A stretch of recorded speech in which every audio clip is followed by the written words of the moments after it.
আসসালামু আলাইকুম ইব্রান, আমি ট্রেড উইথ তানভীরের পক্ষ থেকে আমি তানভীর আপনাদের সবাইকে আমার নতুন ভিডিওতে স্বাগত জানাচ্ছি।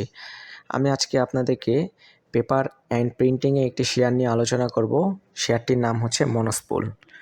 আমি ইতিমধ্যে আমার চ্যানেলে অনেকগুলো ভিডিও দিয়েছি, অনেকগুলো শেয়ার নিয়ে অ্যানালাইসিস করেছি। সেগুলো ফান্ডামেন্টাল অ্যানালাইসিস, টেকনিক্যাল অ্যানালাইসিস এবং সাপোর্ট রেসিস্ট্যান্ট নিয়ে আলোচনা করেছি। আপনারা চাইলে আমার চ্যানেলের ভিডিও সেকশন থেকে সেই ভিডিওগুলো দেখে আসতে পারেন, অথবা এই ভিডিও ডেসক্রিপশন বক্সে লিঙ্কগুলো দিয়ে রাখবো, সেখান থেকেও চাইলে আপনারা দেখে আসতে পারেন। আশা করি আমার ভিডিওগুলো আপনাদের উপকারে আসবে। আমার ভিডিওগুলো যদি আপনাদের সামান্য উপকারে আসে তাহলে অবশ্যই আমার চ্যানেলটি সাবস্ক্রাইব করে দেবেন এবং আমার ভিডিওগুলো সবার মাঝে শেয়ার করে দেবেন। তাহলে চলুন কথা না বাড়িয়ে মূল ভিডিওতে যাওয়া যাক। আমাদের আজকের আলোচ্য শেয়ারটি হচ্ছে মনোস্পুল, অর্থাৎ Bangladesh Monospool paper manufacturing company limited. এটি পেপার অ্যান্ড প্রিন্টিং ক্যাটাগরির এ ক্যাটাগরি একটি শেয়ার। কোম্পানিটি পেইড আপ ক্যাপিটাল রয়েছে 34 কোটি টাকা, মার্কেট ক্যাপ রয়েছে 372 কোটি 9 লাখ টাকা, অথরাইজ ক্যাপিটাল রয়েছে 50 কোটি টাকা, এর লং টার্মের লোন রয়েছে 267 কোটি 20 লাখ টাকা, শর্ট টার্মের লোন রয়েছে 140 কোটি 20 লাখ টাকা, এর রিজার্ভে রয়েছে 110 কোটি 80 লাখ টাকা। কোম্পানিটি 1989 সাল থেকে ডিএসসিতে লিস্টেড রয়েছে। কোম্পানিটির ডাইরেক্টরদের হোল্ডিং রয়েছে 48.67% শেয়ার। কোম্পানির ইনস্টিটিউট হোল্ডিং রয়েছে 9.60% শেয়ার এবং পাবলিকের কাছে রয়েছে 41.73% শেয়ার, অর্থাৎ পাবলিকের কাছে টোটাল 1,42 লাখ শেয়ার রয়েছে। কোম্পানিটির পি রেশিও 23.93, ইপিএস আর্নিং পার শেয়ার হচ্ছে 4.56 টাকা, অর্থাৎ 4 টাকা 56 পয়সা। ন্যাব রয়েছে 43 টাকা 63 পয়সা। গত 52 সপ্তাহে কোম্পানিটি হাইয়েস্ট প্রাইস ছিল 250 টাকা 90 পয়সা এবং গত 52 সপ্তাহে কোম্পানিটির লোয়েস্ট প্রাইস ছিল 100 টাকা 50 পয়সা।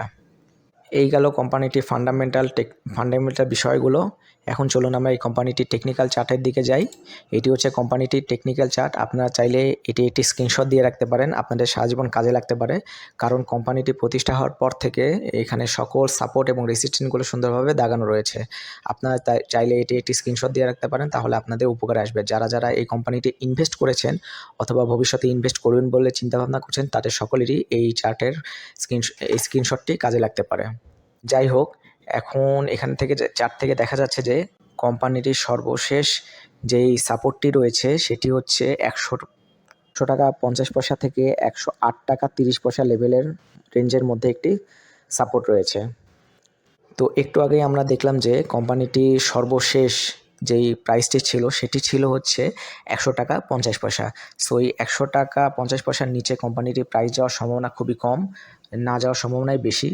তো এই রেঞ্জটি একটি মোটামুটি মিড লেভেলে একটি রেঞ্জ বা স্ট্রং লেভেলে একটি range, mid level through strong লেভেলে একটি রেঞ্জ।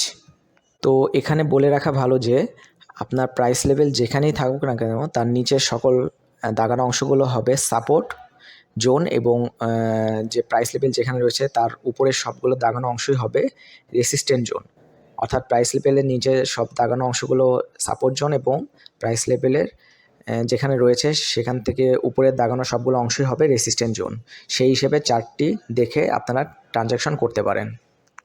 এখন মার্কেটের যে প্রথম সাপোর্টটি রয়েছে সেটি হচ্ছে 127 টাকা 20 পয়সা থেকে 130 টাকা 10 পয়সা লেভেলের মধ্যে, অর্থাৎ 127 টাকা 20 পয়সা থেকে 130 টাকা 10 পয়সা, 130 টাকা 10 পয়সা রেঞ্জের মধ্যে একটি রেসিস্ট্যান্ট লেভেল রয়েছে।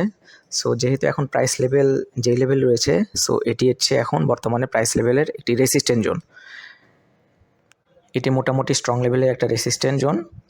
এর পরবর্তীতে মার্কেট ভালো থাকলে পরবর্তীতে যে রেসিস্ট্যান্ট জোনটি রয়েছে সেটি হচ্ছে 150 টাকা 80 পয়সা থেকে 152 টাকা 50 পয়সা লেভেলের একটি রেসিস্ট্যান্ট জোন। এটিও মোটামুটি একটা স্ট্রং লেভেলের রেসিস্ট্যান্ট জোন। আসলে এখানে সবগুলোই স্ট্রং লেভেলের রেসিস্ট্যান্ট জোন, কারণ এখানে শুধুমাত্র স্ট্রং লেভেলগুলোই মোটামুটি রেসিস্ট্যান্ট জোন হিসেবেই কাজ করেছে। মার্কেট যদি আরও ভালো থাকে পরবর্তীতে যে রেসিস্ট্যান্ট জোনটি পাবে সেটি হচ্ছে 167 টাকা 30 পয়সা থেকে 175 টাকা 20 পয়সা লেভেলের একটি জোন পাবে, সেটি হচ্ছে রেসিস্ট্যান্ট জোন। এই রেসিস্ট্যান্ট জোনটিও মোটামুটি অনেক স্ট্রং একটা লেভেলের রেসিস্ট্যান্ট জোন। মার্কেট যদি ভালো থাকে তাহলে পরবর্তীতে যে রেসিস্ট্যান্ট জোনটি পাবে সেটি হচ্ছে 187 টাকা থেকে 198 টাকা রেঞ্জের একটি রেসিস্ট্যান্ট জোন। এটিও অনেক স্ট্রং লেভেলের একটা রেসিস্ট্যান্ট জোন। মার্কেট যদি আরও বেশি ভালো থাকে, মার্কেটের মুভমেন্ট যদি পজিটিভ থাকে, তাহলে পরবর্তীতে রেসিস্ট্যান্ট জোনটি পাবে সেটি হচ্ছে 227 টাকা 20 পয়সার 20 পয়সা লেভেলে একটা রেসিস্ট্যান্ট জোন পাবে। এটি একটি mid level to strong level resistant zone. এটি mid level to strong level বলছি কারণ এটি স্ট্রং লেভেলের থেকে একটু হালকা কমজোরি বলা যায়, বাট এটি মোটামুটি স্ট্রং লেভেলের একটা রেসিস্ট্যান্ট জোন। কয়েকবার এখানে বাধা পেয়ে প্রাইস নিচে নেমে গেছে অথবা উপরে উঠে গিয়েছে। সো এটা মিড লেভেল টু স্ট্রং লেভেলে একটা রেসিস্ট্যান্ট জোন।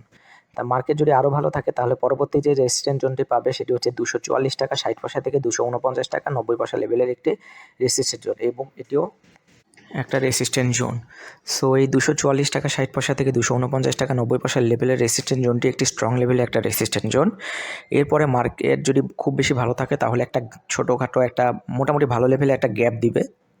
তো এর পরবর্তী যে রেসিস্ট্যান্ট জোনটি রয়েছে সেটি হচ্ছে 316 টাকা 40 পয়সা থেকে 324 টাকা 60 পয়সা লেভেলের একটা রেসিস্ট্যান্ট জোন রয়েছে। এটি অনেক অনেক অনেক স্ট্রং লেভেলের একটা রেসিস্ট্যান্ট জোন। তো মার্কেট যদি আরও ভালো থাকে তাহলে লাস্ট যে রেসিস্ট্যান্ট জোনটি রয়েছে সেটি হচ্ছে 398 টাকা 80 পয়সা থেকে 321 টাকা 30 পয়সা লেভেলের একটা রেসিস্ট্যান্ট জোন। তো মার্কেট ভালো থাকলে এই বিশাল একটা গ্যাপ দিবে, গ্যাপ দিয়ে 398 টাকা 80 পয়সা থেকে 421 টাকা 30 পয়সা লেভেলে একটা রেসিস্ট্যান্ট জোন রয়েছে। এটি হচ্ছে এই কোম্পানির লাস্ট রেসিস্ট্যান্ট জোন। 421 টাকা লেভেলটাই হচ্ছে এই কোম্পানির হায়েস্ট প্রাইস লেভেল ছিল। 2022 সালের দিকে এই প্রাইস লেভেলে পৌঁছায় এই কোম্পানিটির প্রাইসটি। তো বর্তমানে বলা যায় যে মনোস্পুল এই শেয়ারটি একটি চমৎকার কন্ডিশনে রয়েছে বাই করার জন্য, কারণ এটি বটমের কাছাকাছিই রয়েছে এবং আশা করা যাচ্ছে যখন কিছুদিনের মধ্যে বা কয়েক মাসের মধ্যে যখন 2025 সালে যখন একটা ভালো বাম্প করবে মার্কেট, তখন এটির প্রাইস অনেক অনেক বৃদ্ধি পাবে। তো যেহেতু এখন সবগুলো শেয়ারের মতো এই শেয়ারটিরও প্রাইস বটমে রয়েছে, সো এটি ইনভেস্ট করার মতো একটি ভালো একটা শেয়ার। আসলে এখন মার্কেটের সবগুলো বলা যায় না, অধিকাংশই 70 to 80% শেয়ারের দামই বটমের কাছাকাছি রয়েছে। 20% শেয়ারের দাম মিড লেভেলের টু আপার লেভেলে রয়েছে। সো যেই 80% শেয়ার রয়েছে সবগুলো শেয়ারেই ইনভেস্টেবল শেয়ার বলা যায়। পেপার অ্যান্ড প্রিন্টিং সেক্টরে যে এই শেয়ারটি অনেক ভালো করার চান্স রয়েছে ভবিষ্যতে। যাই হোক, এই ছিল মনোস্পুলের শেয়ারের অ্যানালাইসিস। আমি ভবিষ্যতে আরও অনেকগুলো শেয়ার নিয়ে আলোচনা করব, সেই ভিডিওগুলো ইনশাল্লাহ দেখবেন। আমার ভিডিওগুলো আপনাদের যদি সামান্য উপকারে আসে এবং সামান্য ভালো লাগে তাহলে অবশ্যই আমার চ্যানেলটি সাবস্ক্রাইব করে দেবেন এবং আমার এই ভিডিওগুলো বিভিন্ন গ্রুপে বা সবার মাঝে শেয়ার করে দেবেন, তাহলে সবাই ইনশাল্লাহ উপকৃত হবে। তো আজকে আর কথা বাড়ালাম না, আজকে এই পর্যন্তই। সবাইকে ধন্যবাদ জানাচ্ছি।